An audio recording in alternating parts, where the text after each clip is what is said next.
Dear students, welcome back to Shumurthi's Academy YouTube channel. ಇವತ್ತಿನ ವಿಡಿಯೋದಲ್ಲಿ ನಾವು ಸೆಕೆಂಡ್ PUC ಕನ್ನಡ ಗ್ರಾಮರ್. ಇವತ್ತಿನ ವಿಡಿಯೋ ನಿಮಗೆ ಮೋಸ್ಟ್ ಇಂಪಾರ್ಟೆಂಟ್ ಆಗಿರುತ್ತೆ. ಯಾಕಂತ ಅಂದರೆ ನಾಳೆ ನಿಮ್ಮ ಎಕ್ಸಾಮ್ ಇದೆ. ಹಾಗಾಗಿ ಈ ವಿಡಿಯೋನ ನೀವು ಸಂಪೂರ್ಣವಾಗಿ ನೋಡಿದರೆ ಸಾಕು, ಗ್ರಾಮರ್ ಪಾರ್ಟಲ್ಲಿ ಈಸಿಯಾಗಿ ಔಟ್ ಆಫ್ ಮಾರ್ಕ್ಸ್ನ ಸ್ಕೋರ್ ಮಾಡ್ಬೋದು. PDF ಲಿಂಕ್ನ ಡಿಸ್ಕ್ರಿಪ್ಷನಲ್ಲಿ ಕೊಟ್ಟಿರ್ತೀನಿ, ಅದ್ರ ಮುಖಾಂತರ ಡೌನ್ಲೋಡ್ ಮಾಡ್ಕೊಳ್ಳಿ. ಈ ವಿಡಿಯೋನ ಸಂಪೂರ್ಣವಾಗಿ ನೋಡಿ, ಯಾಕಂತ ಅಂದರೆ ನಿಮಗೆ ಬಂದೇ ಬರುವಂತಹ ಕ್ವಶನ್ಗಳನ್ನ ನಾನು ಇಲ್ಲಿ ಎಕ್ಸ್ಪ್ಲೈನ್ ಮಾಡ್ತಾ ಹೋಗ್ತೀನಿ. ಮೊದಲಿಗೆ ನಾವು ಸಮಾನಾರ್ಥಕ ಪದಗಳನ್ನು ನೋಡ್ತಾ ಹೋದರೆ ಇಲ್ಲಿ ನಿಮಗೆ ಯಾವುದ್ಯಾವುದು ಕೇಳ್ಬೋದು ಅಂತಂದರೆ ವಕ್ರ ಅಂದರೆ ವದನ ಮುಖ. ಈ ಕ್ವಶನ್ನು ನಿಮಗೆ ಕೇಳೋ ಸಾಧ್ಯತೆ ತುಂಬ ಇದೆ. ತಮ ಇದು ಕೂಡ ಕೇಳೋ ಸಾಧ್ಯತೆ ತುಂಬ ಇದೆ. ಕತ್ತಲು ಅಂಧಕಾರ. ನಾವು ಏನು ಪ್ರೀವಿಯಸ್ ಇಯರ್ ಕ್ವಶನ್ ಪೇಪರ್ ನೋಡ್ತೀವಿ, ಆ ಪ್ರೀವಿಯಸ್ ಇಯರ್ ಕ್ವಶನ್ ಪೇಪರಲ್ಲಿ ನಾನೀಗ ಹೇಳೋ ಅಂಥ ಕ್ವಶನ್ಗಳು ಸುಮಾರಷ್ಟು ಸಲ ರಿಪೀಟ್ ಆಗಿರೋ ಅಂಥ ಕ್ವಶನ್ಗಳಾಗಿರುತ್ತೆ. ಸೊ ಇಲ್ಲಿ ನಾವು ಬಾನು ಅಂತಂದರೆ ಆಕಾಶ, ಗಗನ ಅನ್ನೋ ಅರ್ಥ ಬರುತ್ತೆ. ಇನ್ಯಾವ ಕ್ವಶನ್ನು ನಿಮಗೆ ಎಕ್ಸಾಮಲ್ಲಿ ಕೇಳ್ತಾರೆ ಅಂತಂದರೆ ಗುಡಿ ಅಂತಂದರೆ ದೇವಾಲಯ, ಕುಟೀರ, ನಾರಿ ಮಹಿಳೆ, ಸ್ತ್ರೀ, ಹೆಣ್ಣು. ತುಂಬಾ ಈಸಿ ಆಗಿರುತ್ತೆ, ಕಷ್ಟ ಏನೂ ಇರೋದಿಲ್ಲ. ಧನ ಅಂತಂದರೆ ಹಣ, ಸಂಪತ್ತು ಅನ್ನೋ ಅರ್ಥ ಬರುತ್ತೆ. ಕಾಳ ಅಂತಂದರೆ ಕಪ್ಪು ಅಥವಾ ನೀಲಿ. ದಣಿ ಅಂತಂದರೆ ಒಡೆಯ, ಯಜಮಾನ. ಇದು ಮೋಸ್ಟ್ ಇಂಪಾರ್ಟೆಂಟ್ ಕ್ವಶನ್ನು. ಕಣ್ಣು ಅಂತಂದರೆ ನೇತ್ರ, ಅಕ್ಷಿ, ನಯನ. ನೆಕ್ಸ್ಟ್ ಇನ್ಯಾವ್ದು ಕೇಳ್ಬೋದು, ಧನಿಕ. ಧನಿಕ ಅಂತಂದರೆ ಹಣವಂತ, ಸಾಹುಕಾರ ಅಂತ ಕರಿತೀವಿ. ಉರಗ ಅಂದರೆ ಹಾವು, ಸರ್ಪ. ತಾರೆ ಅಂತಂದರೆ ನಕ್ಷತ್ರ, ಚುಕ್ಕಿ. ಮನೆ, ಗೃಹ, ನಿವಾಸ, ನಿಲಯ. ಈ ಕ್ವಶನ್ನು ಕೂಡ ಸುಮಾರಷ್ಟು ಸಲ ಕೇಳಿದ್ದಾರೆ. ನಿತ್ರಾಣ ಅಂದರೆ ದುರ್ಬಲತೆ, ಶಕ್ತಿಹೀನತೆ. ಅನಲ ಅಂತಂದರೆ ಅಗ್ನಿ, ಬೆಂಕಿ. ಈ ಕ್ವಶನ್ನು ಸುಮಾರಷ್ಟು ಸಲ ಕೇಳಿದ್ದಾರೆ. ಈ ಕ್ವಶನ್ನು ಕೂಡ. ಪಥ ಅಂದರೆ ದಾರಿ ಅಥವಾ ಮಾರ್ಗ. ಅದುರು ಅಂತಂದರೆ ನಡಗು ಅಥವಾ ಕಂಪಿಸು. ಪ್ರಮೋದ ಅಂತಂದರೆ ಸಂತೋಷ, ಆನಂದ. ಈ ಕ್ವಶನ್ ಕೂಡ ಕೇಳಿದ್ದಾರೆ. ಆಶ್ರು ಅಂತಂದರೆ ಕಣ್ಣೀರು, ಕಂಬನಿ ಅನ್ನೋ ಒಂದು ಅರ್ಥ ಬರುತ್ತೆ. ಪರಿಮಳ ಅಂದರೆ ಸುಗಂಧ, ಕಂಪು. ಇನ್ನು ಸೊರಗು ಅಂತಂದರೆ ಬಾಡು, ಒಣಗು, ಮರುಗು ಅನ್ನೋ ಒಂದು ಅರ್ಥ ಬರುತ್ತೆ. ನೆಕ್ಸ್ಟು ಸಲೀಲ ಅಂದರೆ ನೀರು, ಜಲ, ಉದಕ. ಈ ಕ್ವಶನ್ ಕೂಡ ಸುಮಾರಷ್ಟು ಸಲ ಕೇಳಿದ್ದಾರೆ. ನೀಲಿ ರಾಗ. ಈ ಕ್ವಶನ್ನು ಸುಮಾರಷ್ಟು ಸಲ ಕೇಳಿದ್ದಾರೆ. ಸ್ಥಿರವಾದ ಪ್ರೀತಿ ಅಥವಾ ಭಾವ. ಇನ ಅಂತಂದರೆ ಉರಿ, ಇದು ರವಿ, ನೇಸರ, ದಿನಕರ ಅನ್ನೋ ಅರ್ಥ ಬರುತ್ತೆ. ಸುತ ಅಂತಂದರೆ ಮಗ, ತನುಜ. ಇದು ಕೂಡ ಸುಮಾರಷ್ಟು ಸಲ ಕೇಳಿರೋ ಅಂಥ ಕ್ವಶನ್. ಪುಷ್ಪ ಅಂದರೆ ಹೂವು, ಕುಸುಮ. ಇಂಗು ಅಂತಂದರೆ ಒಣಗು, ಬತ್ತು. ಬಂಗಾರ ಅಂತಂದರೆ ಚಿನ್ನ, ಹೇಮ. ಉಂಬು ಅಂತಂದರೆ ಉಣ್ಣು, ತಿನ್ನು, ಸೇವಿಸು. ಬಾಲಕ ಅಂದರೆ ಹುಡುಗ, ಮಗು. ಒಡಲು ಅಂದರೆ ದೇಹ, ತನು, ಶರೀರ. ಮರ ಅಂದರೆ ವೃಕ್ಷ, ತರು. ಉಪ್ಪಟಳ ಅಂದರೆ ತೊಂದರೆ, ಹಿಂಸೆ. ಈ ಕ್ವಶನ್ನು ಕೂಡ ಕ್ವಶನ್ ಪೇಪರಲ್ಲಿ ಬಂದಿರೋ ಅಂಥದ್ದೇ. ಇನ್ನು ಮಾಹೆ ಅಂತಂದರೆ ತಿಂಗಳು ಅಥವಾ ಮಾಸ. ಈ ಕ್ವಶನ್ನು ಕೂಡ ಸುಮಾರಷ್ಟು ಸಲ ಬಂದಿದೆ. ಕಂತೆ ಅಂದರೆ ಓರು, ಕಟ್ಟು. ಮಾರ ಅಂತಂದರೆ ಕಾಮ, ಮನ್ಮಥ. ಈ ಕ್ವಶನ್ನು ಸುಮಾರಷ್ಟು ಸಲ ಬಂದಿದೆ. ಕವಲು ಅಂದರೆ ಟಿಸಿಲು, ಕೊಂಬೆ. ಮರ್ಕಟ ಅಂದರೆ ಮಂಗ ಅಥವಾ ಕೋತಿ. ಈ ಕ್ವಶನ್ನು ಕೂಡ ಇಂಪಾರ್ಟೆಂಟ್. ನೆಕ್ಸ್ಟ್ ಈ ಕ್ವಶನ್ ಕೂಡ ಇಂಪಾರ್ಟೆಂಟ್. ಕಡಲು ಅಂದರೆ ಸಮುದ್ರ, ಸಾಗರ. ರಮಣ ಅಂದರೆ ಪ್ರಿಯ, ಗಂಡ, ನಲ್ಲ, ಇನಿಯ. ಕಲಹ ಅಂತಂದರೆ ಜಗಳ, ಯುದ್ಧ. ಈ ಕ್ವಶನ್ ಕೂಡ ಇಂಪಾರ್ಟೆಂಟ್. ವಲ್ಲಭೆ ಇದು ಕೂಡ ಇಂಪಾರ್ಟೆಂಟ್. ಪ್ರಿಯೆ, ಪತ್ನಿ. ಕೊರಗು ಅಂತಂದರೆ ವ್ಯಥೆಪಡು, ದುಃಖಿಸು. ವ್ಯಾಘ್ರ ಅಂದರೆ ಕಳವಳ, ಉದ್ವೇಗ. ನೆಕ್ಸ್ಟು ಚಿತ್ತ ಅಂದರೆ ಮನಸ್ಸು, ಮನ. ಇದು ಕೂಡ ಇಂಪಾರ್ಟೆಂಟ್. ಸಮರ ಅಂದರೆ ಯುದ್ಧ, ಕಾಳಗ.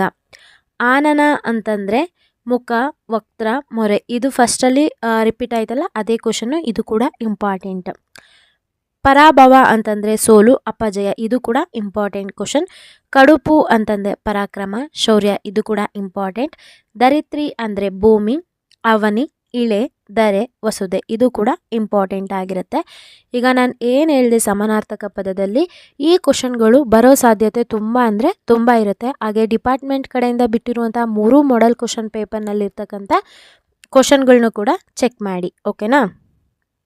ನೆಕ್ಸ್ಟ್ ಇಲ್ಲಿ ಡಂಬಕ ಅಂತಂದರೆ ದೃಢ ಭಕ್ತಿ ಇಲ್ಲದವನು, ಮೋಸಗಾರ ಅಂತ ಕರಿತೀವಿ. ನೆಕ್ಸ್ಟ್ ಮಾನಿನಿ ಅಂತಂದರೆ ಹೆಣ್ಣು, ಸ್ತ್ರೀ, ಮಹಿಳೆ ಅಂತ ಕರಿತೀವಿ. ಅಂದೆ ಅಂತಂದರೆ ಏಡಿ, ಅಂಜುಬುರುಕ. ಮರ್ಕಟ ಅಂದರೆ ಮಂಗ, ಕೋತಿ ರಿಪೀಟ್ ಆಗಿದೆ. ನಂಜು ಅಂತಂದರೆ ವಿಷ, ಗರಳ ಇದು ಕೂಡ ಇಂಪಾರ್ಟೆಂಟ್. ಹಾಗೆ ದರ್ಪಣ ಕನ್ನಡಿ, ಪ್ರತಿಬಿಂಬ ತೋರಿಸುವ ಸಾಧನ ಇದು ಕೂಡ ಇಂಪಾರ್ಟೆಂಟ್. ದೀಪ ಅಂದರೆ ಅಣತೆ, ದೇವಿಗೆ ಇದು ಕೂಡ ಇಂಪಾರ್ಟೆಂಟ್. ಅರಿ ಅಂತಂದರೆ ಕತ್ತರಿಸು, ನಾಶಗೊಳಿಸು. ಅರಿ ಅಂತಂದರೆ ವಿಷ್ಣು, ಕೇಶವ. ಮೊರೆ ಅಂತಂದರೆ ಸೊ ಇದೆಲ್ಲ ನೀವು ನೋಡ್ಕೋಬೋದು ಇಲ್ಲಿ, ಇವು ಕೂಡ ಇಂಪಾರ್ಟೆಂಟು. ಈ ಕುನ್ನಿ ಅಂತ ಇದೆಯಲ್ಲ ನಾಯಿ ಅಥವಾ ಶ್ವಾನ ಇದು ಕೂಡ ಇಂಪಾರ್ಟೆಂಟ್ ಆಗಿರುತ್ತೆ. ಇದನ್ನೆಲ್ಲ ಜಸ್ಟ್ ನಾನು PDF ಲಿಂಕ್ನ ಡಿಸ್ಕ್ರಿಪ್ಷನಲ್ಲಿ ಕೊಟ್ಟಿರ್ತೀನಿ, ಪ್ರತಿಯೊಂದನ್ನು ಕೂಡ ಚೆಕ್ ಮಾಡ್ಕೊಳ್ಳಿ. ಸೊ ಸಮಾನಾರ್ಥಕ ಆದಮೇಲೆ ನಾನಾರ್ಥ ತುಂಬಾ ಇಂಪಾರ್ಟೆಂಟ್ ಆಗುತ್ತೆ. ಇಲ್ಲಿ ಒಂದು ಪದಕ್ಕೆ ಇರುವ ಭಿನ್ನ ಭಿನ್ನ ಅರ್ಥಗಳ ಪದಗಳಿಗೆ ನಾವು ನಾನಾರ್ಥ ಅಂತ ಕರಿತೀವಿ. ಒಂದು ವರ್ಡ್ಗೆ ತುಂಬಾ ಡಿಫ್ರೆಂಟ್ ಮೀನಿಂಗ್ ಇರೋಂಥದ್ದನ್ನ ನಾವು ನಾನಾರ್ಥ ಅಂತ ಕರಿತೀವಿ. ಈ ಪದಗಳಿಗೆ ಕನಿಷ್ಠ 2 ಮೀನಿಂಗ್ನ ಬರಿಬೇಕಾಗುತ್ತೆ. ಇಲ್ಲಿ ಸುಳ್ ಅಂತಂದರೆ ಸರದಿ, ಸಮಯ. ಈ ಕ್ವಶನ್ ಇಂಪಾರ್ಟೆಂಟ್. ಕರ ಅಂತಂದರೆ ಕೈ, ತೆರಿಗೆ. ಈ ಕ್ವಶನ್ ಕೂಡ ಇಂಪಾರ್ಟೆಂಟ್. ರಾಗ ಅಂದರೆ ಪ್ರೀತಿ, ಬಣ್ಣ ಇದು ಕೂಡ ಇಂಪಾರ್ಟೆಂಟ್. ಕಳೆ ಅಂದರೆ ತೇಜಸ್ಸು, ವ್ಯವಕಲನ, ಕಳೆದು ಹೋಗು ಅನ್ನೋ ಒಂದು ಅರ್ಥ ಕೂಡ ಬರುತ್ತೆ. ಬಗೆ ಅಂತಂದರೆ ಮನಸ್ಸು, ರೀತಿ. ದೊರೆ ಅಂತಂದರೆ ರಾಜ, ಸಿಗುವುದು ಇದು ಕೂಡ ಇಂಪಾರ್ಟೆಂಟ್. ನಾನೇನು ರೆಡ್ಡಿಂಕಲ್ಲಿ ಮಾರ್ಕ್ ಮಾಡ್ತೀನಿ ಅದೆಲ್ಲ ಇಂಪಾರ್ಟೆಂಟ್. ಗಂಡ ಅಂದರೆ ಒಡೆಯ, ಪತಿ ಅನ್ನೋ ಅರ್ಥ ಬರುತ್ತೆ, ಡಿಫ್ರೆಂಟ್ ನಾನಾರ್ಥ. ಅತಿ ಅಂತಂದರೆ ಅರಳೆ, ಹತ್ತುವುದು. ಇಲ್ಲಿ ಮಡಿ ಅಂತಂದರೆ ನಿರ್ಮಲ ಅಥವಾ ಸಾಯಿ ಅನ್ನೋ ಒಂದು ಡಿಫ್ರೆಂಟ್ ಮೀನಿಂಗ್ ಬರ್ತಾ ಇದೆ. ತೆರೆ ಅಂತಂದರೆ ಇಲ್ಲಿ ತೆರ ಅಂತಂದರೆ ತೆರಿಗೆ, ರೀತಿ. ನೆಕ್ಸ್ಟ್ ಇಲ್ಲಿ ಅದೇ ಒಂದು ಇದಕ್ಕೆ ದಂಡ ಅನ್ನೋ ಒಂದು ಡಿಫ್ರೆಂಟ್ ಮೀನಿಂಗ್ ಕೂಡ ಬರುತ್ತೆ. ಸಾರು ಅಂತಂದರೆ ಕೂಗುವುದು, ಆಹಾರದ ಒಂದು ಬಗೆ. ನಾರು ಅಂತಂದರೆ ವಾಸನೆ, ನೂಲು ಇದು ಕೂಡ ಇಂಪಾರ್ಟೆಂಟ್. ರಸ ಅಂತಂದರೆ ದ್ರವ, ರುಚಿ ಇದು ಕೂಡ ಇಂಪಾರ್ಟೆಂಟ್. ಪರಿ ಅಂತಂದರೆ ರೀತಿ, ಚಲಿಸು ಇದು ಕೂಡ ಇಂಪಾರ್ಟೆಂಟ್. ಕೊನೆ, ಚಿಗುರು, ಅಂತ್ಯ ಇದು ಕೂಡ ಇಂಪಾರ್ಟೆಂಟ್. ರೆಡ್ಡಿಂಗಲ್ಲಿ ಮಾರ್ಕ್ ಮಾಡಿರೋಂಥದ್ದು ಪ್ರತಿಯೊಂದು ಕೂಡ ಇಂಪಾರ್ಟೆಂಟ್ ಆಗಿರುತ್ತೆ. ನೆಕ್ಸ್ಟು ಇನ್ಯಾವುದಿದೆ ಅಂತಂದರೆ ಏರಿ ಅಂತಂದರೆ ದಿಣ್ಣೆ, ಏರುವುದು. ಅರ್ಥ ಅಂದರೆ ದನ, ತಿಳಿ ಇದು ಕೂಡ ಇಂಪಾರ್ಟೆಂಟ್. ತೊರೆ ಅಂತಂದರೆ ನದಿ, ತ್ಯಜಿಸು. ನೆನೆ, ಜ್ಞಾಪಿಸಿಕೊಳ್ಳು, ಒದ್ದೆ ಆಗುವುದು ಇದು ಕೂಡ ಇಂಪಾರ್ಟೆಂಟ್. ಲಘು, ಸಣ್ಣದು ಅಥವಾ ಒಂದು ಮಾತ್ರೆಯ ಸ್ವರ ಇದು ಕೂಡ ಇಂಪಾರ್ಟೆಂಟ್. ಗುರು, ದೊಡ್ಡದು, 2 ಮಾತ್ರೆಯ ಅಕ್ಷರ, ಬೋಧಕ ಇದು ಕೂಡ ಇಂಪಾರ್ಟೆಂಟ್. ಇನ್ನೊಂದು ಗುರು ಅಂದರೆ ಬೋಧಕ ಅನ್ನೋ ಒಂದು ಅರ್ಥ ಕೂಡ ಬರುತ್ತೆ. ನರ ಅಂತಂದರೆ ಮನುಷ್ಯ, ದೇಹದ ನರ. ಸನ್ನಿಧ ಅಂದರೆ ಸಮೀಪ, ಪ್ರತ್ಯಕ್ಷ. ಪರಿಭವಿಸು ಅಂತಂದರೆ ತಿರಸ್ಕರಿಸು, ಅವಮಾನಿಸು. ಪರಾಭವ ಅಂತಂದರೆ ಸೋಲು, ಅವಮಾನ. ಅರ್ಥ ಅಂತಂದರೆ ಹಣ ಅಥವಾ ತಿಳಿಯುವುದು. ನೆರೆ ಅಂತಂದರೆ ಪ್ರವಾಹ, ಸೇರು. ಹೊಳೆ ಅಂತಂದರೆ ನದಿ, ಕಾಂತಿ. ಎಡೆ ಅಂದರೆ ನೈವೇದ್ಯ, ಜಾಗ. ಗುಡಿ ಅಂದರೆ ದೇವಾಲಯ, ಬೆಟ್ಟದ ತುದಿ. ಕಲಿ ಅಂದರೆ ಶೂರ, ಕಲಿಯುವುದು. ಮತ್ತು ಇದಕ್ಕೆ ಇನ್ನೊಂದು ಅರ್ಥ ತಿಳಿ, ವೀರ ಅನ್ನೋ ಕೂಡ ಅರ್ಥ ಬರುತ್ತೆ. ಮರ್ಯಾದೆ ಅಂದರೆ ಗೌರವ, ಸೀಮೆ ಇದು ಕೂಡ ಇಂಪಾರ್ಟೆಂಟ್. ಇಂಡು ಅಂತಂದರೆ ಗುಂಪು, ಹಾಲನ್ನು ಕರೆ. ತಿಳಿ ಅಂತಂದರೆ ಅರಿಯುವುದು, ತಿಳಿಯಾಗುವಿಕೆ. ಬಟ್ಟೆ ಅಂತಂದರೆ ದಾರಿ, ವಸ್ತ್ರ. ಡಿಫ್ರೆಂಟ್ ಮೀನಿಂಗ್ನ ಬರಿಬೇಕು. ಉಸಿರು ಅಂತಂದರೆ ಮಾತನಾಡು, ಪ್ರಾಣವಾಯು. ಸೇರು ಅಂದರೆ ಕೂಡುವಿಕೆ, ಪ್ರಮಾಣದ ಸಾಧನ. ರೆಡ್ಡಿಂಗಲ್ಲಿ ಮಾರ್ಕ್ ಮಾಡಿರೋಂಥದ್ದು ಪ್ರತಿಯೊಂದು ಕೂಡ ಇಂಪಾರ್ಟೆಂಟು, ನೋಡ್ಕೊಳ್ತಾ ಹೋಗಿ. ನೆಕ್ಸ್ಟ್ ಇನ್ನೇನು ಕೇಳ್ಬೋದು ಇಲ್ಲಿ ಅಂತಂದರೆ ಪುಷ್ಪ ಅಂದರೆ ಹೂ, ಇನ್ನೊಂದು ಮುಟ್ಟು ಅನ್ನೋ ಅರ್ಥ ಬರುತ್ತೆ. ಕುಟಾರ ಅಂದರೆ ಕ್ರೂರಿ, ಕೊಡಲಿ. ಅರಿಬ ಅಂದರೆ ಕಾರ್ಯ, ಕರ್ತವ್ಯ. ಅರಿ ಅಂದರೆ ಕತ್ತರಿಸು, ಗ್ರಹಿಸು. ಅರಿ ಅಂದರೆ ವೈರಿ, ತಿಳಿ. ಇನ್ನು ಇಡಿ ಅಂದರೆ ಇಡಿದಕ್ಕೂ ಮುಷ್ಟಿ. ಅದ್ದು ಅಂತಂದರೆ ಗಡಿ, ಇದು ಕೂಡ ಇಂಪಾರ್ಟೆಂಟ್. ಗಡಿ ಒಂದು ಬಗೆಯ ಅಕ್ಕಿ. ಅಡಿ ಅಂದರೆ ಪಾದ, ಅಳತೆ. ಕಂದ ಅಂದರೆ ಮಗು, ಛಂದಸ್ಸಿನ ವಿಧ. ಮುನಿ ಅಂದರೆ ಋಷಿ ಅಥವಾ ಕೋಪ. ಉತ್ತರ ಅಂದರೆ ದಿಕ್ಕು, ಪ್ರತಿಕ್ರಿಯೆ. ಇದು ಕೂಡ ಇಂಪಾರ್ಟೆಂಟ್ ಆಗಿರುತ್ತೆ. ಇನ್ನು ಇದರಲ್ಲಿ ಇನ್ಯಾವ್ದು ಕ್ವಶನ್ ಕೇಳ್ಬೋದು ನಿಮಗೆ ಅಂತಂದರೆ, ಅರಸು ಅಂದರೆ ರಾಜ, ಇನ್ನೊಂದು ಉಡುಕು. ನಡು ಅಂದರೆ ಮಧ್ಯ, ಸೊಂಟ. ಎಳೆ ಅಂದರೆ ಎಳೆಯುವುದು, ಕಿರಿದು. ಫಲ ಅಂದರೆ ಹಣ್ಣು, ಲಾಭ. ಕವಿ, ಇದು ಕೂಡ ಇಂಪಾರ್ಟೆಂಟು. ಆವರಿಸು ಪದ್ಯದ ಲೇಖಕ. ಮನ್ನಿಸು ಅಂದರೆ ಕ್ಷಮಿಸು, ಗೌರವಿಸು. ಇದು ಕೂಡ ಇಂಪಾರ್ಟೆಂಟ್. ಬಂಟ ಅಂದರೆ ಶೂರ, ದಾಸ. ತೂಗು ಅಂದರೆ ತೂಕ ಮಾಡು, ನೇತು ಹಾಕು. ಬಿಂಬ ಅಂದರೆ ಪ್ರತಿರೂಪ, ಕನ್ನಡಿ. ಭಾವ ಅಂದರೆ ಸೋದರಿ, ಗಂಡ, ಭಾವನೆ. ಅಲೆ ಅಂದರೆ ತೆರೆ, ಸುತ್ತಾಟ. ಕಾರು ಅಂದರೆ ವಾಹನ, ಹೊರಹಾಕು. ಕುಡಿ ಅಂದರೆ ಸೇವಿಸು, ಚಿಗುರು. ಕಾಲು ಅಂದರೆ ದೇಹದ ಭಾಗ, ನಾಲ್ಕನೆಯ ಒಂದು ಭಾಗ. ಕೂಡಿ, ಕುಳಿತುಕೊಳ್ಳಿ, ಸೇರಿಸಿ. ಕೊಬ್ಬು, ನೆನ, ಅಹಂಕಾರ. ಗತಿ, ಚಲನೆ, ಮೋಕ್ಷ. ಗುಡಿ, ಬಾವುಟ, ಮಂದಿರ. ಇದು ಕೂಡ ಇಂಪಾರ್ಟೆಂಟ್. ತಾಳಿ, ಮಾಂಗಲ್ಯ ಸರ, ಸ್ವಲ್ಪ ನಿಧಾನಿಸಿ. ತೊಡೆ, ನಿವಾರಿಸಿ, ಶರೀರದಲ್ಲಿ ಒಂದು ಭಾಗ. ದಳ, ಹೂವಿನ ಪಕಳೆ, ಸೈನ್ಯ. ನಗ ಅಂದರೆ ಆಭರಣ, ಪರ್ವತ.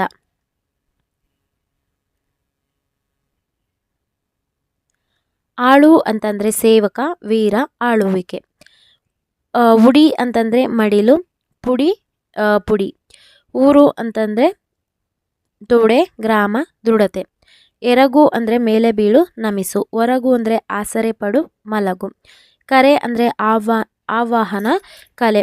ಕರ್ಣ ಅಂದರೆ ರಾಧೆಯ ಇನ್ನೊಂದು ಕಿವಿ. ಎಡೆ ಅಂದರೆ ನೈವೇದ್ಯ, ಅವಕಾಶ. ಇದು ಕೂಡ ರಿಪೀಟ್ ಆಯಿತು. ಕಲ್ಯಾಣ ಅಂದರೆ ಮದುವೆ, ಕ್ಷೇಮ. ಕಾಡು ಅಂತಂದರೆ ತೊಂದರೆ ಕೊಡುವುದು, ವನ. ಕವಿ ಅಂತಂದರೆ ಈ ಕ್ವಶನ್ ಕೂಡ ರಿಪೀಟ್ ಆಗಿದೆ. ಪಡೆ ಅಂದರೆ ಸೈನ್ಯ, ಸ್ವೀಕರಿಸು. ಪಾಷಾಣ ಅಂತಂದರೆ ಕಲ್ಲು, ವಿಷ. ಮತ ಅಂದರೆ ಧಾರ್ಮಿಕ ಗುಂಪು, ಓಟು. ನೆರೆ ಅಂತಂದರೆ ಪ್ರವಾಹ, ಕೂಡು. ಬಗೆ ಅಂದರೆ ಸೀಳು, ವಿಧ. ಬೇಡ ಅಂದರೆ ಬೇಟೆಗಾರ, ತಿರಸ್ಕಾರ. ಶಿಖಿ ಅಂತಂದರೆ ತಲೆಯ ಮೇಲಿನ ಕೂದಲು, ಬೆಂಕಿ. ಸುಳಿ ಅಂತಂದರೆ ನೀರಿನ ಸುತ್ತುವಿಕೆ ಅಥವಾ ಹತ್ತಿರ ಬರುವಿಕೆ. ಅರಿ ಅಂದರೆ ವಿಷ್ಣು, ಇಂದ್ರ, ಕುದುರೆ. ರೆಡ್ಡಿಂಗಲ್ಲಿ ಮಾರ್ಕ್ ಮಾಡಿರೋಂಥದ್ದು ಇಂಪಾರ್ಟೆಂಟ್ ಆಗಿರುತ್ತೆ. ಇದ್ರ ಮೇಲೆ ಫಸ್ಟು ನೀವು ಗಮನ ಹರಿಸ್ಬೇಕಾಗತ್ತೆ. ನೆಕ್ಸ್ಟು ಏನು ಟಾಪಿಕ್ ಇದೆ ನೋಡೋಣ. ಇಲ್ಲಿ ನೀವು ನೋಡ್ಬೋದು. ಸೊ ಪದಗಳ ನಾನಾರ್ಥಗಳಲ್ಲಿ ಪ್ರಯೋಗ. ಸೊ ಬಲ ಅಂದರೆ ಅದಕ್ಕೆ ಏನು ಡಿಫ್ರೆಂಟ್ ಮೀನಿಂಗ್ ಇದೆ ಅದ್ರ ಬಗ್ಗೆ ಇಲ್ಲಿ ಕೊಟ್ಟಿದ್ದಾರೆ. ನೀವಿಲ್ಲಿ ನೋಡ್ಕೋಬೋದು. ಏನು ನಾನು PDF ಕೊಟ್ಟಿರ್ತೀನಿ, ಅದ್ರ ಮುಖಾಂತರ ನೀವು ನೋಡ್ಕೊಳ್ಳಿ. ಇನ್ನು ಅನ್ಯ ದೇಶಿ ಪದಗಳು ಕೂಡ ನಿಮಗೆ ಎಕ್ಸಾಮಲ್ಲಿ ಕೇಳ್ತಾರೆ. ನಿಮ್ಮ ಒಂದು ಎಕ್ಸಾಮ್ಗಲ್ಲಿ ಸಂಬಂಧಪಟ್ಟಂತೆ ಯಾವುದೇ ಇದಿರುತ್ತೆ, ಯಾವುದಾದ್ರೂ ಎರಡನ್ನ ಬರಿಬೇಕಾಗುತ್ತೆ ನೀವು. ಓಕೆನಾ? ಅದು ಕೂಡ ನಾನು ನೆಕ್ಸ್ಟು ತಿಳಿಸ್ತೀನಿ.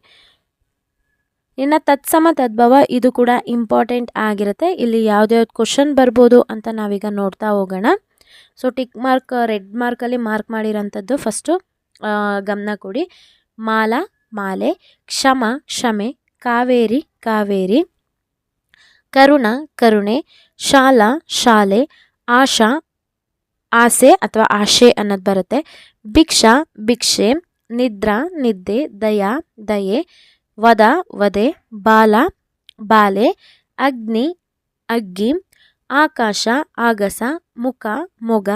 ಗ್ರಹ, ಗರ. ಯೋಗಿ, ಜೋಗಿ. ಶಿರ, ಸಿರ. ಬೀಜ, ಬಿತ್ತ. ಅಗ್ನಿ, ಅಗ್ನಿ. ಆಕಾಶ, ಆಗಸ ರಿಪೀಟ್ ಆಯಿತು. ದೃಷ್ಟಿ, ದಿಟ್ಟಿ. ಕ್ಷಣ, ಕ್ಷಣ. ನೆಕ್ಸ್ಟು ಲಕ್ಷ್ಮಿ, ಲಕುಮಿ. ವಿಧಿ, ಬಿಧಿ. ಇಲ್ಲಿ ಶಿಲೆ, ಸಿಲೆ. ಘೋಷಣೆ, ಘೋಷಣೆ. ಬ್ರಹ್ಮ, ಬೊಮ್ಮ.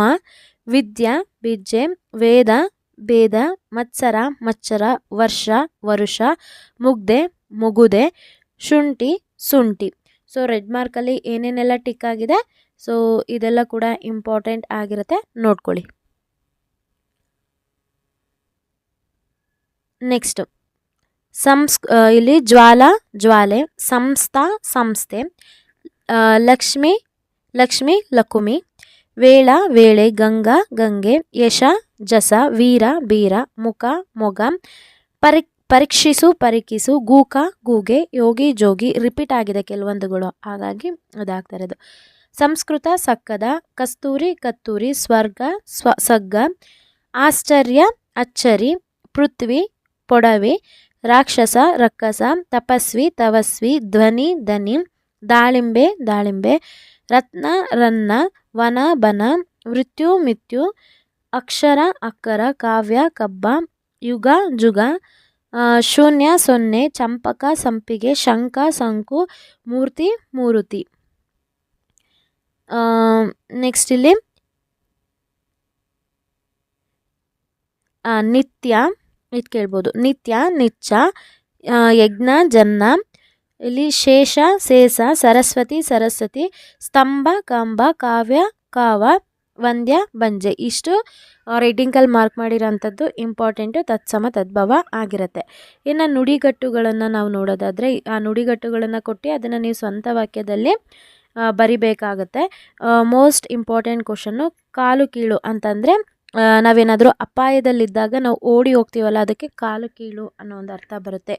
ಕಣ್ಣು ಕೆಂಪಗೆ ಮಾಡು, ಅನ್ನಕ್ಕೆ ಕಲ್ಲು ಹಾಕು, ಎಂಜಲಿಗೆ ಕೈಯೊಡ್ಡು. ಇಲ್ಲೇನಿದೆ ನುಡಿಗಟ್ಟು, ಇಷ್ಟು ಕೂಡ ಇಂಪಾರ್ಟೆಂಟ್ ಆಗಿರುತ್ತೆ. ಅದ್ರದ್ದು ಮೀನಿಂಗ್ನ ನೀವು ತಿಳ್ಕೊಳ್ಳಿ. ಇನ್ನು ಮೀನಿಂಗ್ನ ತಿಳ್ಕೊಂಡ್ರೆ ನೀವು ಏನಾದರೂ ಒಂದು ಓನಾಗಿ ಸೆಂಟೆನ್ಸ್ನ ನೀವು ಮಾಡ್ಬೋದು.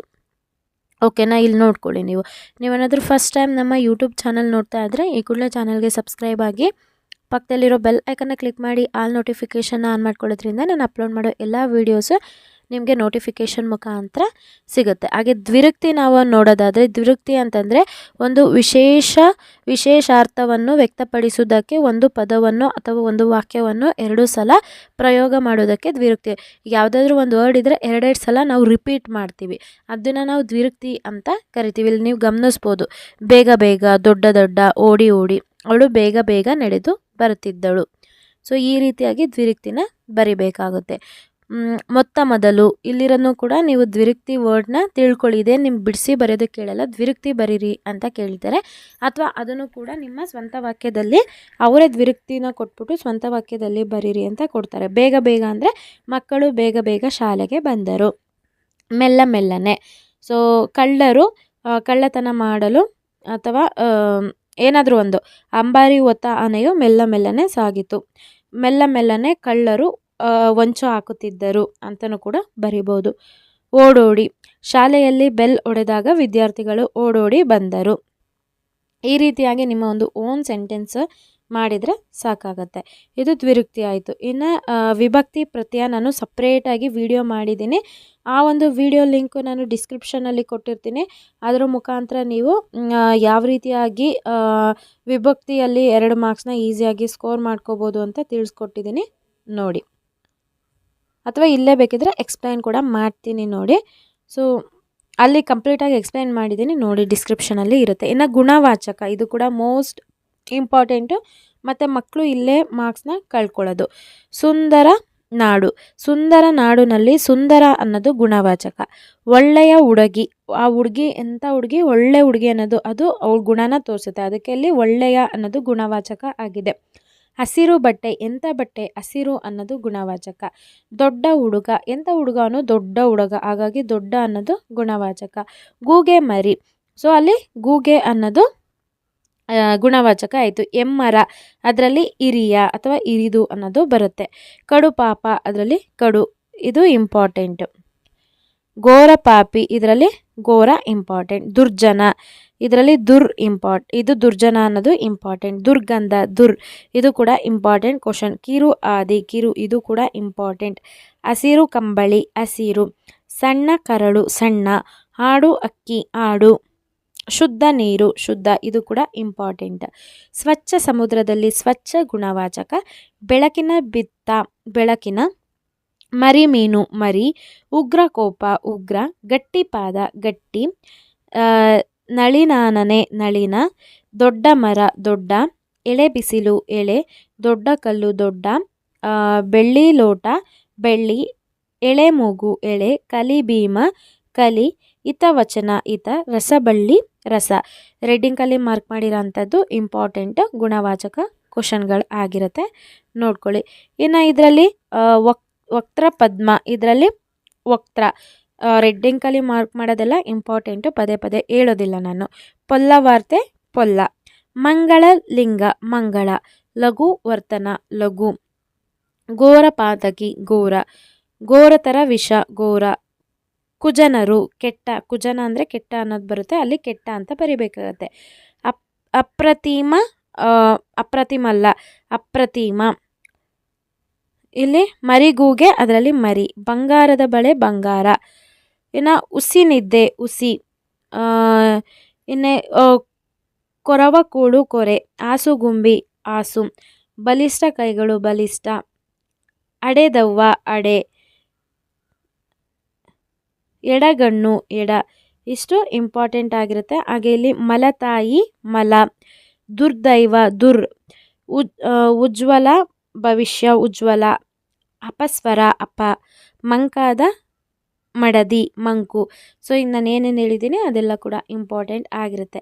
ಇನ್ನು ಕ್ರಿಯಾಪದದ ಮೂಲ ರೂಪ ಅಥವಾ ಧಾತುನ ನಾವೀಗ ನೋಡೋದಾದರೆ, ಇಲ್ಲಿ ಕ್ರಿಯಾಪದ ಕೊಟ್ಟಿರ್ತಾರೆ, ಅದ್ರದ್ದು ನಾವು ಧಾತು ಬರಿಬೇಕಾಗತ್ತೆ. ಆಡುವಳು, ಅದರಲ್ಲಿ ಧಾತು ನಮಗೆ ಆಡು ಅನ್ನೋದು ಬರುತ್ತೆ, ಇದರಲ್ಲಿ ನೀವು ನೋಡ್ಕೊಳ್ಳಿ. ಸೊ ನೆಕ್ಸ್ಟ್ ನಾವು ಕಾಲಸೂಚಕನ ನೋಡ್ತಾ ಹೋಗೋಣ. ಇಲ್ಲಿ ಕಾಲಸೂಚಕದಲ್ಲೂ ಕೂಡ ಮೋಸ್ಟ್ ಆಫ್ ದ ಸ್ಟೂಡೆಂಟು ಮಾರ್ಕ್ಸ್ನ ಕಳ್ಕೊತಾರೆ. ಕಾಲ ಅಂತಂದರೆ ಸಮಯ ಅನ್ನೋ ಒಂದು ಅರ್ಥ ಬರುತ್ತೆ. ಕ್ರಿಯಾಪದಗಳ ಕಾಲ ಭೇದಗಳನ್ನು ತಿಳಿಸುತ್ತವೆ. ಇವು ವರ್ತಮಾನ ಕಾಲ, ಭೂತಕಾಲ ಮತ್ತು ಭವಿಷ್ಯತ್ ಕಾಲ ಎಂದು 3 ಬಗೆ ಇದೆ. ಇಲ್ಲಿ ವರ್ತಮಾನ ಕಾಲ ಅಂತಂದರೆ ಈಗ ಪ್ರಸ್ತುತದಲ್ಲಿ ನಡೆಯುತ್ತಿರುವ ಕ್ರಿಯೆ, ಅಂದರೆ ಪ್ರೆಸೆಂಟ್ ಏನು ನಡೆಯುತ್ತೆ ಅದನ್ನು ನಾವು ವರ್ತಮಾನ ಕಾಲ ಅಂತ ಕರಿತೀವಿ. ಪ್ರೆಸೆಂಟ್ ಏನಿದೆ ಅದನ್ನು ನಾವು ವರ್ತಮಾನ ಕಾಲ ಅಂತ ಕರಿತೀವಿ. ಹಾಗಿದ್ರೆ ಯಾವುದ್ಯಾವುದು ಉದಾಹರಣೆ ನಾವೀಗ ನೋಡೋದಾದರೆ, ಕುಣಿಯುತ್ತಿತ್ತು ಕುಣಿಯುತ್ತಿತ್ತು. ಕೇಳುತ್ತಾರೆ ಹೋಗುತ್ತಾನೆ. ಬರುತ್ತಾಳೆ. ನಿಲ್ಲುತ್ತದೆ. ಮಲಗುತ್ತೀಯ. ಬರುತ್ತಿದ್ದರು. ಬರೆಯುತ್ತಿದ್ದನು.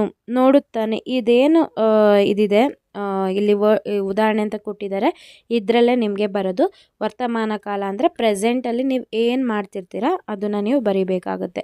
ಭೂತಕಾಲ ಅಂದರೆ ಆಗೋಗಿರೋದಾಗಲೇ, ಪಾಸ್ಟ್ ಅಂದರೆ ಮುಗ್ದೋಗಿದೆ. ಭೂತಕಾಲ ಅಂದರೆ ಪಾಸ್ಟ್, ಈ ಹಿಂದೆ ಕಳೆದು ಹೋದ ಕ್ರಿಯೆಯನ್ನು ನಾವು ಭೂತಕಾಲ ಅಂತ ಕರಿತೀವಿ.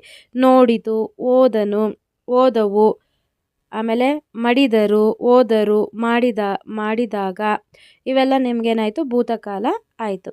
ಅದು ಭವಿಷ್ಯತ್ ಕಾಲ ಅಂತಂದರೆ ಫ್ಯೂಚರು, ಮುಂದೆ ಆಗಂಥದ್ದನ್ನು ನಾವು ಭವಿಷ್ಯತ್ ಕಾಲ ಅಂತ ಕರಿತೀವಿ. ಬಾರಿಸುವವಳು, ನುಡಿಸುವವಳು, ಬರೆಯುವವಳು, ಕಲಿಯುವವರು, ಅದು ಭವಿಷ್ಯತ್ ಕಾಲ ಆಗಿರುತ್ತೆ. ಇಲ್ಲಿ ಕೊಟ್ಟಿರೋಂಥ ಉದಾಹರಣೆಗಳನ್ನ ನೀವು ನೋಡ್ಕೊಳ್ಳಿ, ಇದರಲ್ಲೇ ಬರ್ತಕ್ಕಂಥ ಚಾನ್ಸಸ್ಸು ತುಂಬ ಇರುತ್ತೆ.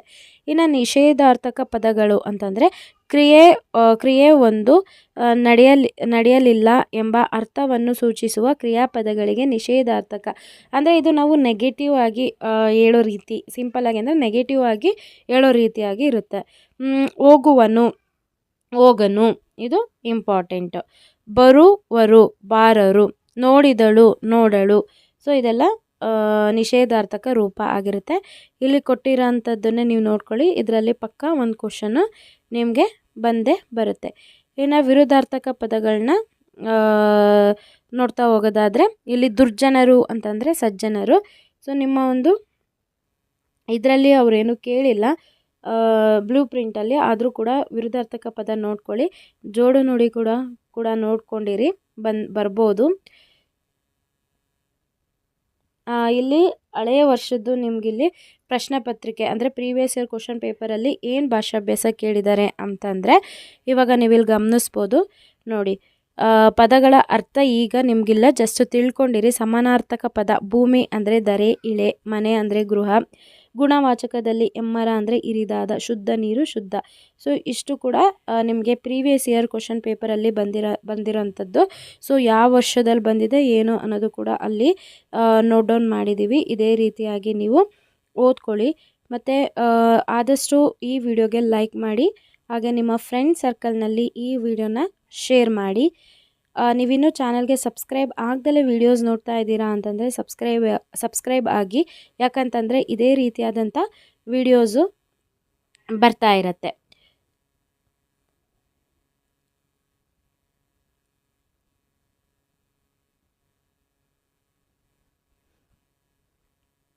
ನೀವಿಲ್ಲಿ ಗಮನಿಸ್ಬೋದು ಏನೆಲ್ಲ ಬಂದಿದೆ. ಇಲ್ಲಿ ನೋಡ್ಬೋದು ನುಡಿಗಟ್ಟುಗಳು, ತಲೆಬಾಗು ಅಂದರೆ ಶರಣಾಗು, ಕೈ ಒಡ್ಡು ಅಂದರೆ ಬೇಡು, ಗಾಳಿ ಸುದ್ದಿ, ಸುಳ್ಳು ವದಂತಿ. ಸೊ ಅದಕ್ಕೆ ನೀವು ಸೆಂಟೆನ್ಸ್ ಮಾಡಿ ಬರಿಬೇಕಾಗತ್ತೆ. ಇದೆಲ್ಲ ಪ್ರೀವಿಯಸ್ ಇಯರ್ ಕ್ವಶನ್ ಪೇಪರಲ್ಲಿ ರಿಪೀಟ್ ಆಗಿರೋಂಥ ಕ್ವಶನ್ಗಳು. ನಿಮಗೂ ಕೂಡ ಈ ವರ್ಷ ಬರೋ ಸಾಧ್ಯತೆ ತುಂಬ ಅಂದರೆ ತುಂಬ ಇರುತ್ತೆ. ನುಡಿಗಟ್ಟು ಕಟ್ಟಿರ್ತಾರೆ, ಅದನ್ನು ನೀವು ಸ್ವಂತ ವಾಕ್ಯದಲ್ಲಿ ಮಾಡಬೇಕಾಗತ್ತೆ. ಇಲ್ಲಿ ಏನು ಕೊಟ್ಟಿದ್ದಾರೆ ಅದನ್ನಾದರೂ ಬರಿಬೋದು, ಅಥವಾ ನೀವು ನಿಮ್ಮ ಒಂದು ಸೆಂಟೆನ್ಸ್ನಲ್ಲಿ ಬರಿಬೋದು. ಆದರೆ ನಿಮಗೆ ಅದ್ರದ್ದೊಂದು ಮೀನಿಂಗು ಗೊತ್ತಿರಬೇಕು. ಆಯಿತಾ? ಈಗ ನಾವು ಇದು ಏನು ಲೆಟರ್ ರೈಟಿಂಗ್ ಕೂಡ ನೋಡ್ತಾ ಹೋಗೋಣ. ಸೊ ಇಲ್ಲಿ ವರ್ಗಾವಣೆ ಪತ್ರ ಕೋರಿ ಪ್ರಾಂಶುಪಾಲರಿಗೆ ಪತ್ರ ಬರಿಬೇಕು. ಪ್ರಾಂಶುಪಾಲರಿಗೆ ಪತ್ರ ಬರಿಬೇಕು ಅಂತಂದರೆ ಇಲ್ಲಿ ಫಸ್ಟ್ ಏನು ಮಾಡ್ತೀರಾ, ಇವರಿಂದ ಅಂತ ಕಾಮ ಹಾಕಿ ನಿಮ್ಮ ಒಂದು ಕ್ವಶನ್ ಪೇಪರಲ್ಲಿ ನೋಡ್ಕೋಬೇಕು. ಏನು ಹೆಸರಿಗೆ ಅಲ್ಲಿ ಏನು ಕೊಟ್ಟಿರ್ತಾರೆ ಅದನ್ನು ಬರಿಬೇಕು. ಸ್ಥಳಗೆ ಅಂದರೆ ಅಡ್ರೆಸ್ಸಿಗೆ ಏನು ಕೊಟ್ಟಿರ್ತಾರೆ ಕ್ವಶನ್ ಪೇಪರಲ್ಲಿ ಅದನ್ನು ಬರಿಬೇಕು. ಅಥವಾ ನಿಮ್ಮ ಹೆಸರಿಗೆ ಅಬಕ ಅಂತ ಬರೀರಿ ಅಂದರೆ ಅಬಕ ಅಂತ ಬರಿಬೇಕು.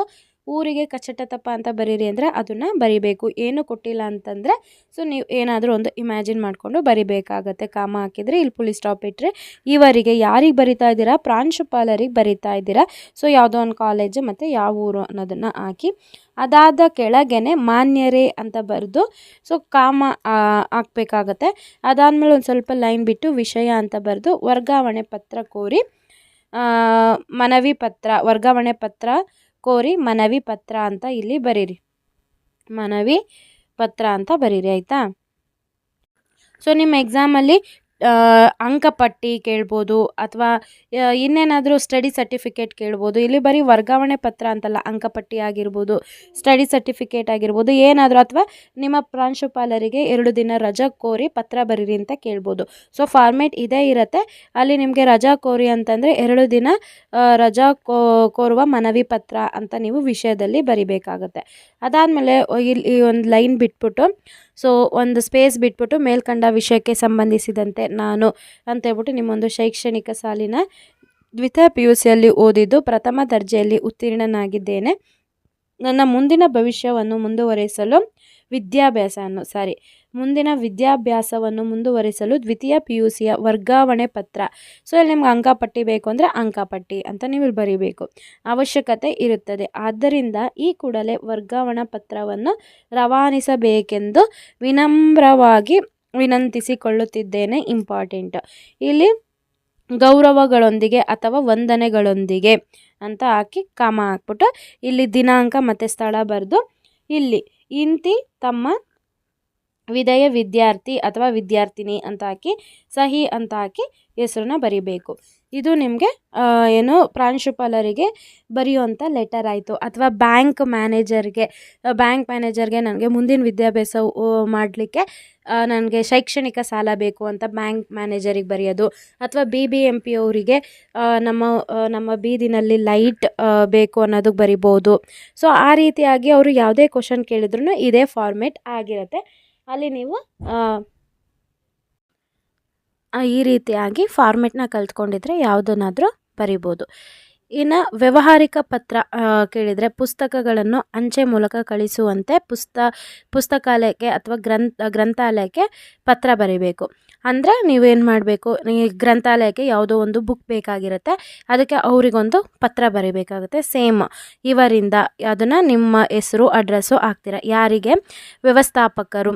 ಸೊ ಇಲ್ಲಿ ಬ್ಯಾಂಕ್ ಮ್ಯಾನೇಜರ್ ಅದೇ ರೀತಿಯಾಗಿ ಕೂಡ ಬರುತ್ತೆ, ಅಂಚೆಯ ಮೂಲಕ ಪುಸ್ತಕಗಳನ್ನು ಕಳಿಸುವಂತೆ. ಸೊ ಇಲ್ಲಿ ಫಾರ್ಮೇಟ್ನ ನೋಡ್ಕೊಳ್ಳಿ, ಇದೇ ರೀತಿಯಾಗಿ ನೀವು ಬರಿಬೇಕಾಗುತ್ತೆ. ಇನ್ನು ವೈಯಕ್ತಿಕ ಪತ್ರ ನಾವು ನೋಡೋದಾದರೆ ಕಾಲೇಜಿನ ವಾರ್ಷಿಕ ಸ್ನೇಹ ಸಮ್ಮೇಳನಕ್ಕೆ ಗೆಳೆಯ ಅಥವಾ ಗೆಳತಿ. ಸೊ ಇಲ್ಲಿ ನೀವು ನಿಮ್ಮ ಫ್ರೆಂಡಿಗೆ ಬರೆಯೋದು ಅಥವಾ ನಿಮ್ಮ ಫ್ಯಾಮಿಲಿ ಮೆಂಬರ್ಸಿಗೆ ಬರೆಯೋದು, ಇದನ್ನು ನಾವು ವೈಯಕ್ತಿಕ ಪತ್ರ ಅಂದರೆ ಪರ್ಸ್ನಲ್ ಲೆಟರ್ ಅಂತ ಕರಿತೀವಿ. ಸೊ ಈ ರೀತಿಯಾಗಿ ನೀವು ಫಾರ್ಮೇಟ್ನ ಇಲ್ಲಿ ಯಾವ ರೀತಿ ಇದೆ ಈ ರೀತಿಯಾಗಿ ಫಾರ್ಮೇಟ್ನ ಫಾಲೋ ಮಾಡಬೇಕಾಗುತ್ತೆ. ಸೊ ಎರಡೂ ನಿಮಗೆ ಪತ್ರ ಬರುತ್ತೆ, ಒಂದು ವ್ಯಾವಹಾರಿಕ ಮತ್ತು ಇನ್ನೊಂದು ವೈಯಕ್ತಿಕ. ಅದರಲ್ಲಿ ನಿಮಗೆ ವ್ಯಾವಹಾರಿಕ ಪತ್ರ ಈಸಿ ಆಗಿರುತ್ತೆ, ಅದನ್ನಾದರೂ ಅಟೆಂಡ್ ಮಾಡ್ಬೋದು, ಅಥವಾ ವೈಯಕ್ತಿಕ ಪತ್ರನಾದರೂ ಅಟೆಂಡ್ ಮಾಡ್ಬೋದು. ಈ ರೀತಿಯಾಗಿ ಐ ಹೋಪ್ ವಿಡಿಯೋ ಇನ್ಫಾರ್ಮೇಟಿವ್ ಆಗಿದೆ ಮತ್ತು ಹೆಲ್ಪ್ಫುಲ್ ಆಗಿದೆ ಅಂತ ಅನ್ಕೋತೀನಿ. ಹೆಲ್ಪ್ಫುಲ್ ಆಗಿದ್ದರೆ ವಿಡಿಯೋಗೆ ಲೈಕ್ ಮಾಡೋದನ್ನ ಮರಿಬೇಡಿ. ವಾರ್ಷಿಕ ಮತ್ತು ಪೂರಕ ಪರೀಕ್ಷೆಗಳನ್ನು ಒಳಗೊಂಡಂತೆ ಮಾರ್ಚ್. ಸೊ ಇದು ನಿಮಗೆ ಪ್ರೀವಿಯಸ್ ಇಯರ್ ಕ್ವಶನ್ ಪೇಪರಲ್ಲಿ ಕೇಳಿರುವಂತಹ ಕ್ವಶನ್ಗಳು. ಓಕೆನಾ. ಸೊ ಈ ಕ್ವಶನ್ ಬರೋ ಸಾಧ್ಯತೆ ಇದೆ. ಸೊ ಎಲ್ಲದನ್ನು ಕೂಡ ಇಲ್ಲಿ ನೋಡ್ಕೊಳ್ಳಿ. ಇವಾಗ ಏನು ಫಾರ್ಮೆಟ್ ಇದೆ ಆ ಫಾರ್ಮೆಟಲ್ಲಿ ನೀವು ಕಲ್ತ್ಕೊಂಡ್ರೆ ಸಾಕಾಗುತ್ತೆ. ಇದೇ ಕ್ವಶನ್ಗಳು 100% ಬರೋ ಸಾಧ್ಯತೆ ತುಂಬ ಇದೆ. ನೋಡಿ, ಬ್ಯಾಂಕಿನಲ್ಲಿ ಉಳಿತಾಯ ಖಾತೆ. ಇಲ್ಲಿ ನೀವೇನು ಒಂದು ಸೇವಿಂಗ್ಸ್ ಅಕೌಂಟ್ನ ಓಪನ್ ಮಾಡೋದಕ್ಕೆ ಬ್ಯಾಂಕ್ ವ್ಯವಸ್ಥಾಪಕರಿಗೆ ಒಂದು ಪತ್ರ ಬರೀತೀರಾ. ನೋಡಿ, ಇಲ್ಲಿ ನಾನು ಹೇಳಿದೆ ಅಂಕಪಟ್ಟಿ ಮತ್ತು ವರ್ಗಾವಣೆ ಪತ್ರ ನೀಡುವಂತೆ ಪ್ರಾಂಶುಪಾಲರಿಗೆ ಪತ್ರ ಬರೀಬೇಕು. ಇನ್ನೊಂದು ಗ್ರಂಥಾಲಯವನ್ನು ಆರಂಭಿಸಲು ಕೋರಿ ಮುಖ್ಯ ಗ್ರಂಥಪಾಲಕರಿಗೆ ಒಂದು ಪತ್ರ ಬರೀತೀರಾ. ಅದೇ ಸೇಮ್ ಫಾರ್ಮೇಟು, ಸ್ವಲ್ಪ ಚೇಂಜಸ್ ಮಾಡ್ಕೊಂಡು ಬರೀತೀರಾ. ಇನ್ನು ನಿಮ್ಮ ಅಣ್ಣನ ಮದುವೆಗೆ 4 ದಿನ, ನಾನು ಹೇಳಿದ್ನಲ್ಲ, ರಜಾ ಕೋರ್ಬಿಟ್ಟು ಪ್ರಿನ್ಸಿಪಾಲ್ ಅಥವಾ ಪ್ರಾಂಶುಪಾಲ ಅಥವಾ ಪ್ರಾಚಾರ್ಯರಿಗೆ ಒಂದು ಪತ್ರ ಬರೀಬೇಕು ರಜದ್ದು. ಉನ್ನತ ವ್ಯಾಸಂಗಕ್ಕಾಗಿ ಸಾಲ ಸೌಲಭ್ಯವನ್ನು, ನಾನು ಹೇಳಿದ ಹೈಯರ್ ಎಜುಕೇಷನ್ಗೆ ಬ್ಯಾಂಕ್ ಕಡೆಯಿಂದ ನಮಗೆ ಶೈಕ್ಷಣಿಕ ಸಾಲ ಬೇಕು, ಅದಕ್ಕೆ ಆ ಬ್ಯಾಂಕ್ ಮ್ಯಾನೇಜರ್ಗೊಂದು ಲೆಟರ್ ಬರೀತೀರಾ. ಸೂಕ್ತ ಬಸ್ ಸಂಪರ್ಕ ವ್ಯವಸ್ಥೆ ಕುರಿತು ಇಲಾಖೆ ಅವ್ರಿಗೊಂದು BBMP ಆ ಥರ ಏನಾದರೂ ಒಂದಿರುತ್ತೆ, ಅಷ್ಟೇ ನಿಮಗೆ ಬರೋದು. ಈ ನಿಮಗೆ ಗಾದೆ ಮಾತಿಲ್ಲ. ಇನ್ನು ನಾವು ಪ್ರಬಂಧಕ್ಕೆ ಬಂದರೆ, ಸೊ ನೀವಿಲ್ಲಿ ನೋಡ್ಕೋಬೋದು 5 ಮಾರ್ಕ್ಸ್ 4 ಮಾರ್ಕ್ಸಿಗಿದೆ. ಸೊ ಯಾವ ರೀತಿಯಾಗಿ ಬರಿಬೇಕು ಅಂತ ನಾವೀಗ ನೋಡ್ತಾ ಹೋಗೋಣ. ಮಾದರಿ ಪ್ರಬಂಧ, ಇಲ್ಲಿ ನಾನು ನೆನ್ನೆ ಹೇಳಿದ್ದೆ ಇಂಪಾರ್ಟೆಂಟ್ ಇದು ಸ್ತ್ರೀ ಭ್ರೂಣ ಹತ್ಯೆಯಿಂದ ಎದುರಾಗುವ ಸಮಸ್ಯೆಗಳು, ಇದು ಕೂಡ ಇಂಪಾರ್ಟೆಂಟು. ಇಲ್ಲಿ ಇದೇ ರೀತಿಯಾಗಿ ಪೀಠಿಕೆ ಅಂತ ಬರೆದು, ಸೊ ಇಲ್ಲೇನು ಎಕ್ಸ್ಪ್ಲನೇಷನ್ ಕೊಟ್ಟಿದ್ದೀವಿ ಅದನ್ನು ಇದೇ ರೀತಿಯಾಗಿ ಬರೆದು ಕಾರಣಗಳು ಅಂತ ಹಾಕಿ ಏನೇನು ಕಾರಣ ಇದೆ ಸ್ತ್ರೀ ಭ್ರೂಣ ಹತ್ಯೆಗೆ ಅದನ್ನೆಲ್ಲ ಬರೆದು ನೀಟಾಗಿ ಮೆನ್ಷನ್ ಮಾಡಬೇಕಾಗುತ್ತೆ. ಅದರ ಪರಿಣಾಮಗಳೇನಾಗುತ್ತೆ ಅಂತ ಕೂಡ ಇದೇ ರೀತಿಯಾಗಿ ಪಾಯಿಂಟ್ ವೈಸಲ್ಲಿ ಬರೆದ್ರೆ ನಿಮಗೆ ಅನುಕೂಲ ಆಗುತ್ತೆ ಮಾರ್ಕ್ಸ್ನ ತಗೊಳ್ಳೋದಕ್ಕೆ. ಈ ರೀತಿಯಾಗಿ ನೀವು ಪ್ರಬಂಧನ ಅಟೆಂಡ್ ಮಾಡಬೇಕಾಗತ್ತೆ. ಇದೇ ರೀತಿಯಾಗಿ ಉಪಸಂಹಾರ ಕಂಕ್ಲೂಷನ್ ಮಾಡಬೇಕಾಗತ್ತೆ ಆ ಒಂದು ಇದನ್ನು. ಕ್ರೀಡೆ ಮತ್ತು ಆರೋಗ್ಯ, ಇದು ಕೂಡ ಇಂಪಾರ್ಟೆಂಟು. ಇದನ್ನು ನೀವು ಕ್ರೀಡೆ ಮತ್ತು ಆರೋಗ್ಯ ಏನಿದೆ ಇದನ್ನು ಕೂಡ ಓನ್ ಸೆಂಟೆನ್ಸಲ್ಲಿ ಬರೀರಿ. ಇಷ್ಟು ನಿಮ್ಮ ಗ್ರಾಮರ್ಗೆ ಸಂಬಂಧಪಟ್ಟಂಥ ವಿಡಿಯೋ ಆಗಿರುತ್ತೆ. ಈ ವಿಡಿಯೋ ನಿಮಗೆ ಅನುಕೂಲ ಆಯಿತು ಅಂತಂದರೆ ಲೈಕ್ ಮಾಡೋದನ್ನ ಮರಿಬೇಡಿ. ಹಾಗೆ ಆದಷ್ಟು ನಿಮ್ಮ ಫ್ರೆಂಡ್ ಸರ್ಕಲ್ನಲ್ಲಿ ಈ ವಿಡಿಯೋನ ಶೇರ್ ಮಾಡಿ. ಚಾನಲ್ಗೆ ವಿಸಿಟ್ ಮಾಡಿ. ಪರ್ಟಿಕ್ಯುಲರ್ ಪ್ಲೇಲಿಸ್ಟ್ನಲ್ಲಿ ನಿಮಗೆ ಎಲ್ಲ ಎಕ್ಸಾಮ್ಗೂ ಸಂಬಂಧಪಟ್ಟಂಥ ಎಲ್ಲ ಸಬ್ಜೆಕ್ಟ್ಗೂ ಸಂಬಂಧಪಟ್ಟಂಥ most important and fixed question with ಆನ್ಸರ್ಸ್ನ ಅಪ್ಲೋಡ್ ಮಾಡಿದ್ದೀನಿ. ಅಥವಾ ಈ ವಿಡಿಯೋ ಕೆಳಗೆ ಪ್ರತಿಯೊಂದು ವಿಡಿಯೋ ಲಿಂಕ್ನ ಕೊಟ್ಟಿರ್ತೀನಿ ಡಿಸ್ಕ್ರಿಪ್ಷನಲ್ಲಿ, ಒಮ್ಮೆ ಚೆಕ್ ಮಾಡಿ. ಈಗ ನಾವು ಏನು ಗ್ರಾಮರ್ ಕ್ವಶನ್ಸ್ ನೋಡಿದ್ವಿ ಅದು ಕ್ವಶನ್ ಪೇಪರಲ್ಲಿ ರಿಪೀಟ್ ಆಗಿದೆಯೋ ಇಲ್ವೋ ಅಂತ ನಾವೀಗ ಚೆಕ್ ಮಾಡ್ತಾ ಹೋಗೋದಾದರೆ ಸಮಾನಾರ್ಥಕ ಅದರಲ್ಲಿ ನೋಡಿ ನಾರಿ, ಕಣ್ಣು, ಮರ್ಕಟ ಈ 3 ಕ್ವಶನ್ ಕೂಡ ಬಂದಿದೆ. ಗುಣವಾಚಕದಲ್ಲಿ ಕಲಿ, ಭೀಮ, ಗೋರಪಾತಕಿ, ಗಟ್ಟಿಪಾದ ಈ ಕ್ವಶನ್ ಕೂಡ ಅಲ್ಲಿ ನಾನು ಹೇಳಿದ್ದೀನಿ ಇಂಪಾರ್ಟೆಂಟ್ ಅಂತ. ತತ್ಸಮ ತದ್ಭವದಲ್ಲಿ ಮುಖ, ಅಗ್ನಿ, ಗೂಕ ಇದು ಕೂಡ 3 ಇಂಪಾರ್ಟೆಂಟ್ ಅಂತ ಹೇಳಿದ್ದೀನಿ. ನಿಷೇಧ ರೂಪ ತಿನ್ನುವಳು, ಹೇಳುವರು, ಬಂದನು ಇದು ಕೂಡ ಇಂಪಾರ್ಟೆಂಟ್. ಸೊ ಇದು ಸ್ವಂತ ವಾಕ್ಯ, ಅಲ್ಲಿ ಕೂಡ ನಾನು ಆನ್ಸರ್ನ ಕೊಟ್ಟಿದ್ದೀನಿ, ವಿಡಿಯೋದಲ್ಲಿ ನೋಡ್ಕೊಳ್ಳಿ. ಇನ್ನು ನಾವು ಗ್ರಾಮರ್ ಇದು ಏನಪ್ಪ ಕ್ರೀಡೆ ಮತ್ತು ನಮ್ಮ ಆರೋಗ್ಯ, ಸಾಂಸ್ಕೃತಿಕ ಚಟುವಟಿಕೆಗಳ ಮಹತ್ವ. ಇನ್ನು ಇಲ್ಲಿ ನೋಡಿ ಲೆಟರ್ ರೈಟಿಂಗ್ ನೋಡೋದಾದರೆ ಮನೋಜ್ ಅಥವಾ ನೇಹ, ನೀವು ಹುಡುಗಿ ಆಗಿದ್ದರೆ ನೇಹ ಅಂದ್ಕೊಂಡು, ಹುಡುಗ ಆಗಿದ್ದರೆ ಮನೋಜ್ ಅಂತ ನೀವು ಭಾವಿಸ್ಕೊಂಡು ದ್ವಿತೀಯ PUC ಇಲ್ಲಿ ಕಾಳಿದಾಸ ಪದವಿ ಪೂರ್ವ ಕಾಲೇಜ್ ಕಲಬುರ್ಗಿ ಈ ಒಂದು ಅಡ್ರೆಸ್ಸಿಗೆ ನೀವು ಬರೀಬೇಕು.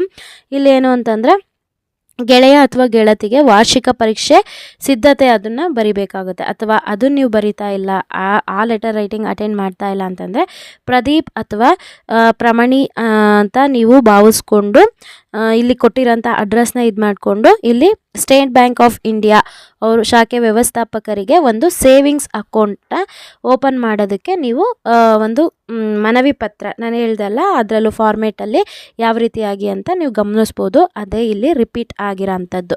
ಸೊ ಈಸಿಯಾಗಿ ನೀವು 8+4+4 ಮಾರ್ಕ್ಸ್ನ ಸ್ಕೋರ್ ಮಾಡ್ಬೋದು. ಸೊ ಈಸಿಯಾಗಿ 16 ಮಾರ್ಕ್ಸ್ನ ನೀವು ಗ್ರಾಮರ್ ಪಾರ್ಟಲ್ಲಿ ಸ್ಕೋರ್ ಮಾಡ್ಬೋದು. ಮತ್ತು ಇಲ್ಲಿ ಗಮನಿಸಿ, ನಾನಾರ್ಥ ಕೇಳಿದ್ದಾರೆ. ನಾನಾರ್ಥ ಯಾವುದ್ಯಾವುದು? ಸೊ ನಾನಾರ್ಥ ಯಾವುದ್ಯಾವುದು? ಗುರು, ಮಡಿ, ಎಳೆ ಇದಕ್ಕೂ ಕೂಡ ಅಲ್ಲಿ ಆನ್ಸರ್ನ ಹೇಳಿದ್ದೀನಿ. ತತ್ಸಮ ತದ್ಭವ ಅಮೃತ, ಉದ್ಯೋಗ, ಪಯಣ. ಇನ್ನು ಸ್ವಂತ ವಾಕ್ಯ ಬರಿಬೇಕು ಇವೆಲ್ಲ. ಗುಣವಾಚಕ ರಸಬಳ್ಳಿ, ಆಡು ಅಕ್ಕಿ, ಗಟ್ಟಿಪಾದ. ಇದಕ್ಕೆ ವಿಭಕ್ತಿ ಪ್ರತ್ಯಯ ಕೂಡ ನಾನು ಎಕ್ಸ್ಪ್ಲೈನ್ ಮಾಡಿದ್ದೀನಿ, ಸಪ್ರೇಟ್ ವಿಡಿಯೋ ಲಿಂಕ್ ಡಿಸ್ಕ್ರಿಪ್ಷನಲ್ಲಿರುತ್ತೆ ನೋಡಿ. ಇನ್ನು ಕಾಲ ಸೂಚಕ ನಾನು ಹೇಳಿದ್ದೀನಿ ಪ್ರೆಸೆಂಟ್ ಟೆನ್ಸಲ್ಲಿ ಯಾವ ರೀತಿಯಾಗಿರುತ್ತೆ, ಪಾಸ್ಟು ಫ್ಯೂಚರಲ್ಲಿ ಏನು ಅಂತ ಹೇಳ್ಬಿಟ್ಟು. ಇನ್ನು ರಕ್ತದಾನ ಮತ್ತು ನೇತ್ರದಾನ ನಾನು ಸಪ್ರೇಟಾಗಿ ಪ್ರಪಂಚದ ವಿಡಿಯೋ ಕೊಟ್ಟಿದ್ದೀನಿ, ಚೆಕ್ ಮಾಡ್ಕೊಳ್ಳಿ. ನಾವೀಗ ಲೆಟರ್ ರೈಟಿಂಗ್ನ ನೋಡ್ತಾ ಹೋಗೋಣ. ಇಲ್ಲಿ ನೀವು ಪ್ರಜ್ವಲ್ ಅಥವಾ ಪಲ್ಲವಿ ಎಂದು ಭಾವಿಸ್ಕೊಂಡು ಇಲ್ಲಿ ಕೊಟ್ಟಿರೋಂಥ ಅಡ್ರೆಸ್ ಇದು ಮಾಡಿಕೊಂಡು ಏನು ಮಾಡಬೇಕು, ನಿಮ್ಮ ಗೆಳೆಯ ಅಥವಾ ಗೆಳೆಯತಿಯರಿಗೆ ಕಾಲೇಜಲ್ಲಿ ನೀವು ಟೂರ್ಗೆ ಹೋಗಿದ್ರಲ್ಲ ಅದ್ರ ಬಗ್ಗೆ ಒಂದು ಲೆಟರ್ನ ಬರೀಬೇಕಾಗುತ್ತೆ. ಜಯಶ್ರೀ ಅಥವಾ ರಮೇಶ್ ಅಂತ ನೀವು ಭಾವಿಸ್ಕೊಂಡು ಇಲ್ಲಿ ಕೊಟ್ಟಿರೋ ಅಡ್ರೆಸ್ಸಿಗೆ ಇದು ಮಾಡಿಕೊಂಡು ಇಲ್ಲಿ ಪ್ರಿನ್ಸಿಪಾಲ್ಗೆ ನಿಮ್ಮ ಅಂಕಪಟ್ಟಿ ಮತ್ತು ವರ್ಗಾವಣೆ ಪ್ರಮಾಣ ಪತ್ರ ಕೋರಿ ಪತ್ರ ಬರಿಬೇಕು. ನಾನು ಅದನ್ನು ಕೂಡ ಹೇಳಿದ್ದೀನಿ ಯಾವ ರೀತಿಯಾಗಿ ಬರಿಬೇಕು ಅಂತ ಹೇಳ್ಬಿಟ್ಟು. ನಿಮ್ಗೀಗ ಒಂದು ಕಾನ್ಫಿಡೆನ್ಸ್ ಲೆವೆಲ್ ಬರ್ತಾ ಇದೆ. ಸೊ ಈಸಿಯಾಗಿ ಗ್ರಾಮರ್ ಪಾರ್ಟಲ್ಲಿ 16ಕ್ಕೆ 16 ಮಾರ್ಕ್ಸ್ನ ಸ್ಕೋರ್ ಮಾಡ್ಬೋದು ಅಂತ. ಹಾಗೇನಿಲ್ಲ ನೋಡಿ, ನೀವು ನಾನಾರ್ಥ ಕೇಳಿದ್ದಾರೆ ಇಲ್ಲಿ ಪ್ರತಿಯೊಂದು ಕೂಡ ಇದೆ. ಸೊ ನಾನು ಗ್ರಾಮರ್ ಪಾರ್ಟ್ ಎಷ್ಟು ಕೊಟ್ಟಿದ್ದೀನಿ ಅಷ್ಟನ್ನು ನೀವು ಓದ್ಕೊಂಡ್ರೆ ಒಳ್ಳೆ ಮಾರ್ಕ್ಸ್ನ ಸ್ಕೋರ್ ಮಾಡ್ಬೋದು.